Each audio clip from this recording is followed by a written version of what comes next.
వాతము, పిత్తము, కఫము ఈ మూడు గురించి మనం ఈరోజు తెలుసుకుందాము. ప్రతి పర్సన్లో వాత, పిత్త, కఫ ఇవన్నీ కూడా ఉంటవి.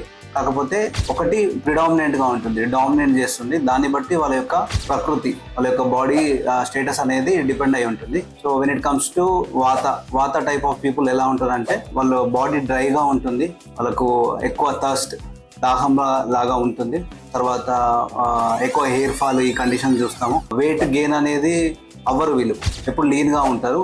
ఇటువంటి టైప్ ఆఫ్ పీపుల్ అంతా కూడా వాత కండిషన్స్ కిందకి వస్తారు. వెన్ ఇట్ కమ్స్ టు పిత్త, వాళ్ళకి ఏమవుతుందంటే స్కిన్ ప్రాబ్లమ్స్ ఎక్కువగా వస్తాయి. తర్వాత డైజెషన్ ఇష్యూస్ ఉంటాయి. యాంగర్ మేనేజ్మెంట్ అనేది వీళ్ళకి రాదు. సో ఈ టైప్ ఆఫ్ పీపుల్ మనం పిత్త కండిషన్లో చూస్తాము. వెన్ ఇట్ కమ్స్ టు కఫ కండిషన్లో వాళ్ళు కొంచెం తిన్నప్పటికీ కూడా వెయిట్ గెయిన్ అనేది ఎక్కువ అవుతూ ఉంటారు, స్వెట్టింగ్ ఎక్కువ వస్తూ ఉంటుంది, లేజీగా ఉంటారు. ఈ టైప్ ఆఫ్ పీపుల్ అంతా కూడా కఫ కండిషన్లో వస్తుంది. సో అందట్లో ఇవే ఉంటాయా అని అంటే 3 ఉన్నప్పటికీ కూడా ఒకటి డామినెంట్గా ఉంటుంది, మిగతా 2 రెసెసివ్గా ఉంటాయి. సో దిస్ ఇస్ వాత, పిత్త అండ్ కఫ. సో మీ ప్రకృతి ఏంటి అని తెలుసుకోవాలనుకుంటే విజిట్ శ్రీ ఆయుర్వేద.